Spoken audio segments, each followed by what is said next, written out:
Government troops have moved into several towns in the Yugoslav province of Kosovo after 2 days of unrest. 40 people have been injured in clashes in the south of the country between ethnic Albanians and the minority Serb community. After Slobodan Milosevic became president of Serbia in 1989, he amended the constitution to strip Kosovo of its autonomy. This prompted violent protests. Internationally, concern began to grow that the Balkans were heading for war. In May 1990, the United States sent 2 congressmen to Pristina, the capital of Kosovo. And they addressed from the second floor of the Grand Hotel in the center of Pristina the thousands of Albanians that had converged to listen to them. The Serbian troops were there, and they began to attack the crowd. This is Shirley Cloyes Dioguardi from the Albanian-American Civic League. She's also married to one of the congressmen who was there that day, the Republican Joseph Dioguardi. From Kosovo, that's when they traveled to Albania. They were the first U.S. officials to enter Albania in almost 50 years. In neighboring Albania, the congressman met with the country's communist president, Ramiz Alia. During their conversation, Dioguardi mentioned that his companion, the Democratic Congressman Tom Lantos, was a Holocaust survivor. Lantos was born into a Jewish family in Hungary. As a teenager, he was imprisoned in a labor camp by the Nazis. His family was murdered. And Ramiz Alia, hoping to ingratiate himself with Joe and Tom, over lunch the next day, Ramiz Alia hands them this thick file from the communist archives. The file looked perfectly ordinary. When they opened it, though, it was full of documents dating back to World War II. Newspaper clippings and photographs and letters addressed to Albanians. Under communist rule, the letters had been intercepted before they could reach their intended recipients. Joe suddenly realized they were sent by Jews who were trying to reach the Albanians who'd saved them. Albania was one of the few European countries that had a larger Jewish population at the end of the war than it had at the beginning. They began with 300 Jews who were living in Albania for going back for thousands of years, to more than 3,000 Jews who had been saved. Across Nazi and fascist Europe, Hitler's final solution, the Holocaust, was frighteningly efficient. In Albania, though, ordinary people rescued thousands of Jews who were fleeing Germany, Austria, and the Nazi-occupied Balkans. Families took Jews into their families, fed them, took care of them, hid them, and whenever things became more dangerous, they would find ways to move them to other locations. Many of those who helped the refugees were perfectly ordinary people. One man, Arslan Rezniqi, was a food merchant. He risked his life and his family to save literally hundreds of Jewish refugees. I'm Helena Bonham Carter, and for BBC Radio 4, this is History's Secret Heroes. True stories of deception, acts of resistance, and courage from World War II.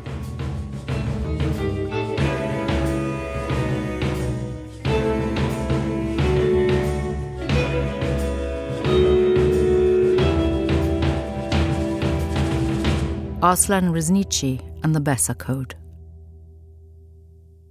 Growing up in Pristina in the 1990s, Leka Rezniqi heard plenty of stories about his great-grandfather. Well, of course I never met him, but I was all the time aware of his character.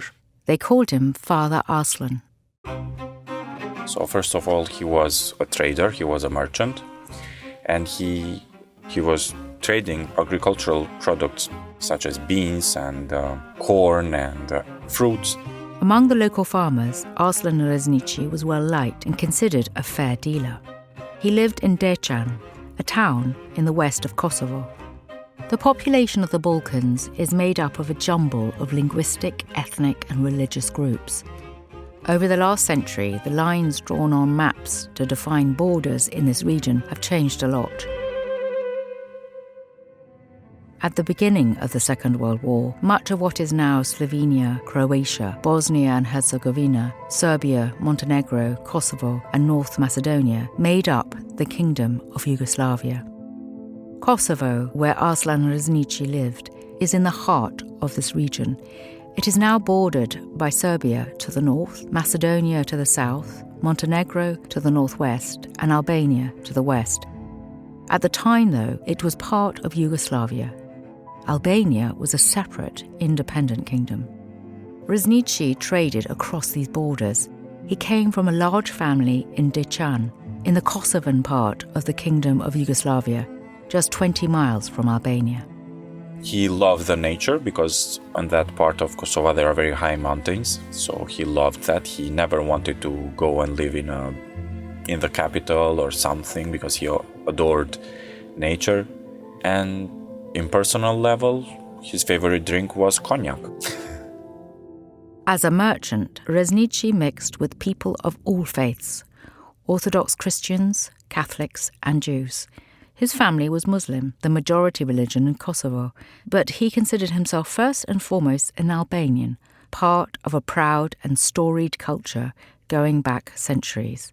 As the Nazis rose to power in Germany, the Balkans could not escape the shockwaves. Some Jews began to seek refuge in Albania from 1933.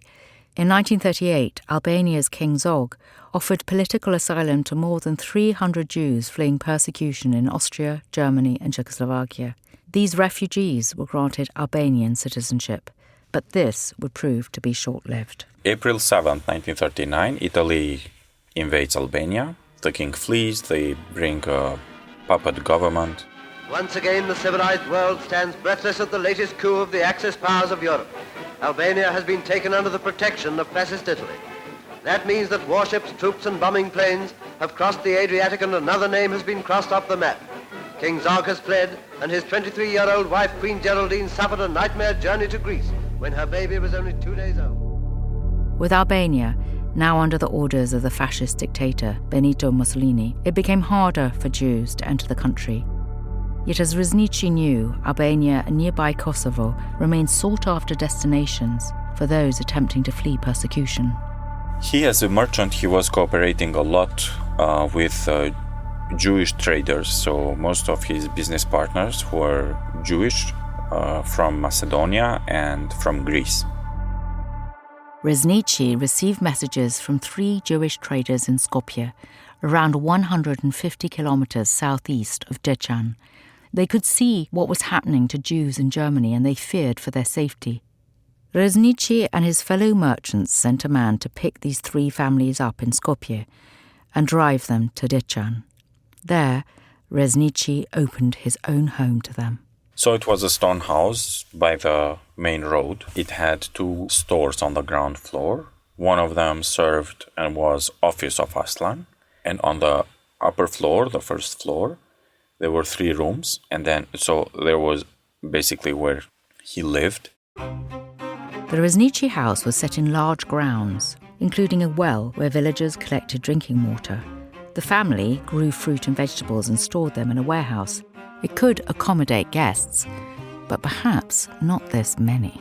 So initially they were sheltered in our family house, but as the house was not so big to receive 3 families with wives and children, so my family, then they built a house, a separate house in which they will be sheltered and to have more space.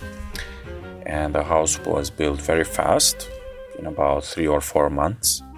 The 3 families living in this new house were the Natans, the Cohens and the Confortis. They became firm friends of the Rezniqi family. When Rezniqi's son, Mustafa, got married, one of the refugees, a tailor, made his wife's wedding dress. And then they stayed there for more than a year, until eventually they fled to Albania. The majority of Jews arriving in Albania or Kosovo hid in villages in the mountains. In cities, they might be picked up by a search. In remote locations, they were very unlikely to be noticed by the authorities at all. Sometimes they didn't even have to hide. They were integrating immediately Jews that were arriving in Albania in a way that, for example, if there was a store, they would immediately say that, yeah, he's my worker. According to his great-grandson Leka, Arslan Rezniqi loved to provide for his guests. Because there is a saying, if I would translate it roughly from Albanian, bread, salt and heart, which means that even if it is only bread and salt, we share it with heart.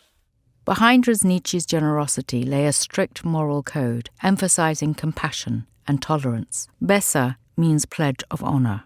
Within Albanian customary law, it dates back to at least the 15th century in the oral tradition. It mandates an incredibly strong commitment to a cause and endures down the generations.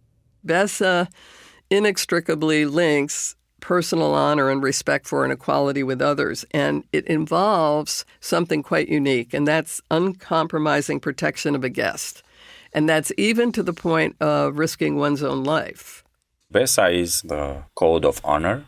That is the highest level of promise that an Albanian could give you. So whoever approached your house or approached you for help, Albanian house is first of God, then of the guest. But guest is whoever just shows up on the door, because in the concept, in tradition, it is that it can be even God that can knock on your door. When Rezniqi gave Besa to a Jewish family, he was making a pact. If you gave someone Besa, if an Albanian would give Besa to someone, and then if he or she betrays, then this reputation, honor, and also face, as we say, would be lost. Rezniqi's Besa was no secret. His neighbours in Deshan knew exactly what he was doing. In fact, they helped him. If anyone heard that police or the army were carrying out searches, they immediately told Rezniqi, so he, in turn, would warn his guests. And then he would send them, as the villages are connected, garden by garden, field by field, and he would send them to a neighboring village. They would be sheltered there for 2 or 3 days, and then when the risk passed, he would bring them again back home. Rezniqi would be tested in another way. During the war, there were outbreaks of disease. In early 1941, 3 members of Rezniqi's family had contracted typhoid fever and died. Now, his only son, Mustafa, was seriously ill. Around this time, on the 6th of April 1941, the Kingdom of Yugoslavia was invaded simultaneously by Germany, Italy, and their ally, Hungary. The Germans occupied Serbia and the eastern side of Croatia. So when the Germans started occupying, my grandfather, Chaim, that was a medical doctor, he was part of a military force that was sent to fight against the Germans in the area of Kosovo. This is Shelley Levi. Her grandfather was Chaim Abravanel, a specialist in infectious diseases. At this time, he was also fighting against the Nazi occupation of Yugoslavia. Dr. Abravanel was passing through Deccan with his military unit. One day, from the windows, because the family house in Deccan was at the main street, so one day the Jewish families, they see Dr. Chaim passing by. One of the Jewish refugees hiding in the Rezniqi house recognized Dr. Abravanel. They went to Arslan Rezniqi. They told him that we just saw passing by a very famous doctor from Skopje, Dr. Chaim Abravanel, and if you manage to go and bring him to your house, we are sure that he will be able to treat your son. Rezniqi approached Dr. Abravanel and asked him to treat his son, Mustafa. That was in a very dangerous situation because of the typhoid. And my grandfather cured him. Arslan Rezniqi was grateful to Dr. Abravanel for saving his son's life, but had no idea how soon he would repay the favour. Weeks later, Dr. Abravanel's military unit was taken prisoner by the Nazis in Kosovo. They were put in a prisoner of war camp. When Arslan Rezniqi heard about this, he knew that he had to rescue Dr. Abravanel. Rezniqi went to the camp in person. He urged the doctor to leave, but the doctor was afraid to do so. Rezniqi then appealed to the unit commander to release the doctor. The unit commander refused, saying that Dr. Abravanel was now a prisoner of war. Knowing that the doctor was at great risk, Rezniqi effectively had no choice but to kidnap him and bring him to his home. Rezniqi had thought ahead and brought traditional Albanian clothing with him. Some white, very thick pants with black stripes, and then you have a white hat called plis, and also some jacket that is again a combination of white, black and red. When he arrived in Deccan, the doctor changed into the Albanian clothing to blend into his new surroundings. He buried his military uniform in the garden. And so the two men saved each other. Dr. Abravanel had saved Rezniqi from losing his son, and now Rezniqi saved Dr. Abravanel from Nazi captivity. And Dr. Haim, for the 5 or 6 months that he continued to stay in our family house, he continued to treat local population free of charge. And all the time he was saying, I'm staying for free in Arslan's house, so there is no need to pay. During this time, Dr. Abravanel's wife remained in Skopje. When Dr. Abravanel needed to return to Skopje, Rezniqi offered to take him there himself in his horse-drawn carriage. He knew which back roads to take to avoid checkpoints. 3 days later, when they arrived at Abravanel's house, Rezniqi knocked on the door. The doctor's wife, Berta, was reluctant to answer. He told her that I am Arslan and I am here with Dr. Haim. Unconvinced, she started shouting. No, go away, they came, they took him, probably they sent him to camps or killed him. Go away, you came to make a joke with an old lady. Berta Abravanel refused to open the door. And then Dr. Haim whistles, and they had somehow a specific whistle inside the family, and then she recognized him whistling and she opens the door. With the Abravanel family reunited, Rezniqi returned to Deccan. He continued to take in Jewish guests. In 1943, though, the political situation changed again. Italy surrendered to the Allies. As Italian control collapsed, the Nazis occupied Albania and Kosovo in their place. Rezniqi and his guests faced a new and terrible threat. So if at some point Arslan would be betrayed and he would be found that he's sheltering Jews in his house, with no doubt he would be shot. Not only, of course, for sure, then the Jewish families, but also him and his family. Despite this, Rezniqi continued to offer help and support to his Jewish guests. As well as providing accommodation, he paid for transport for those who are unable to afford the crossing into Albania. With the help of a friend who was secretary for the municipality, he forged identity papers for Jewish refugees. When the Nazis occupied Albania, they demanded that Albanian authorities provided them with lists of Jews to be deported. The authorities refused. In her work with the Albanian American Civic League, Shirley DeGuardi has come across numerous stories of Jewish people hiding in deserted houses. Of course, in many places, because of the presence of Nazis nearby, a great deal of time, these Jews had to remain in hiding even within, Albanian households. Refugees were hidden in underground bunkers and mountain caves. Some Albanians went to extraordinary lengths to protect their guests. In the town of Poka, in northern Albania, a merchant named Ali Sheka Pashkai owned the only general store in the area. There was a big train coming through with Albanian prisoners being sent basically out to hard labor.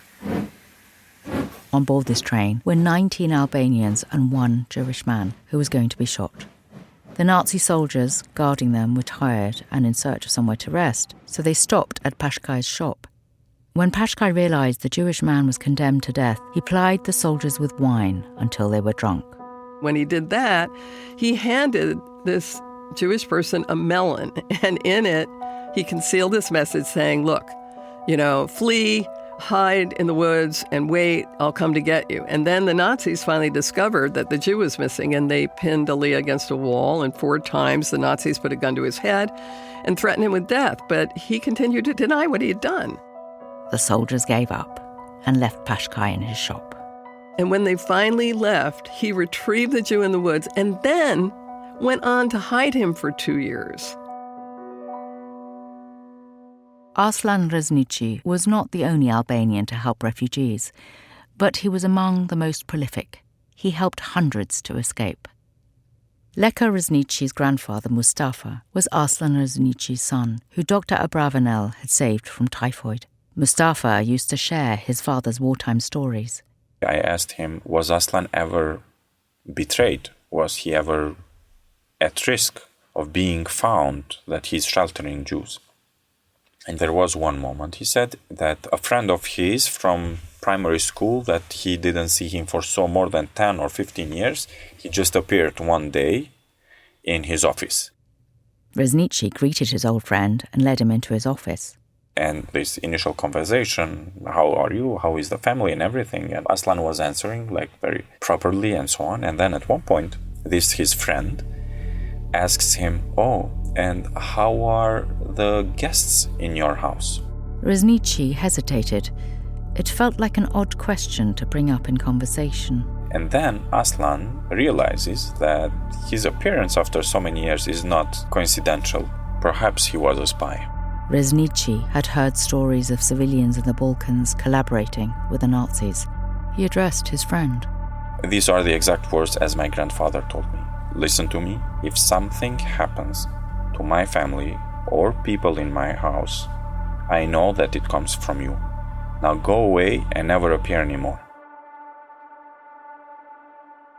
Of course, the word was spread that there is a house sheltering Jews, because that is also why other Jewish refugees, as grandfather mentioned, were arriving in the house without even knowing who Arslan is, but they knew that there is a house that Jews can be sheltered for some time until to go to Albania. So this was the most dangerous moment. But yet again, Besa, only Besa. Others didn't allow my great-grandfather to betray Jewish refugees because he promised them, he gave them his Besa that they are going to be safe in his house. And that's it. That is how the level of tradition and promise is. Jewish families in Skopje, like the Abravanels, were in danger. In March 1943, many Macedonian Jews were rounded up. They were transported to the Treblinka extermination camp in occupied Poland. More than 120 people from our family were perished in the Holocaust. You know, it was very fast and immediate. Jewish doctors and pharmacists were spared deportation because their medical expertise was required. So all the medical doctors survived with their families. After the war, the Rezniqis and the Abravanel families never forgot what they had done for each other. The story of double surviving of these two families made them have very strong feelings between the families. The families often wrote to each other. Occasionally, the Rezniqis visited the Abravanels. So on this picture, what we see is... There's a photograph of them together, taken in 1957. Mother and grandfather and me as a baby. The families look relaxed in each other's presence, sitting outdoors in the sunshine. The wife of us. 5 years later, though, tragedy struck.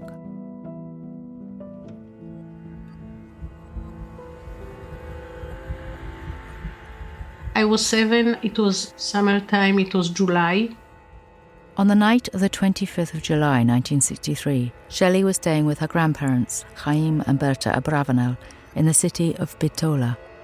At 5:17 a.m. the next morning, an earthquake with a magnitude of 6.1 hit Skopje.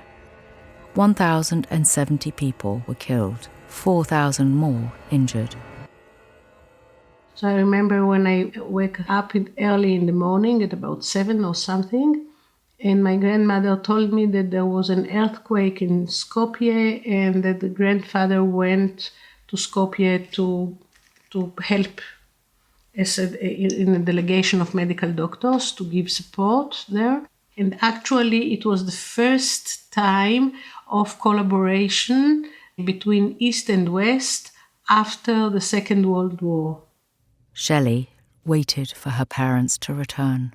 A little bit later, my grandparents sent me to stay with a friend, and then I started understanding that something is happening. It was a secret, they didn't tell me. For a very, very long time, I didn't know that my parents were dead. it was too painful for Haim and Berta Abravanel to stay in the Balkans. They decided to take their granddaughter Shelley and relocate to Israel. Shelley grew up hearing stories of Arslan Rezniqi, the man who saved her grandfather from the Nazis. Rezniqi died in 1972. 12 years later, Dr. Abravanel died. The families lost contact. In 1999, at the height of the Kosovan conflict, Leka Rezniqi, his parents, and his grandfather Mustafa were deported by Serbian forces to northern Macedonia. But one day, my grandfather gets a phone call from Jewish community of Macedonia that somebody is looking for you from Israel with a picture of Arslan. It was Shelley, Dr. Abravanel's granddaughter. Now she wanted to help us because the Israeli government announced that they are going to receive refugees from camps that escaped from Kosovo. In a striking echo of history, Shelley offered to accommodate the Rezniqi family in Israel. Yet the Rezniqis chose to return to Kosovo, where they had a family business. Meanwhile, Congressman Lantos and Diaguardi had found themselves deeply affected by the secret file they had been given by the president of Albania. Both men were determined to honour the work of Albanians like Arslan Rezniqi in rescuing Jewish refugees during the war.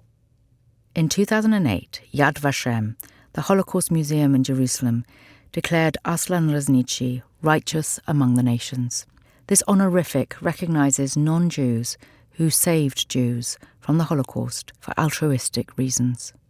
According to the New York Times, Rezniqi personally transported 400 Jewish people to Deccan, probably saving their lives.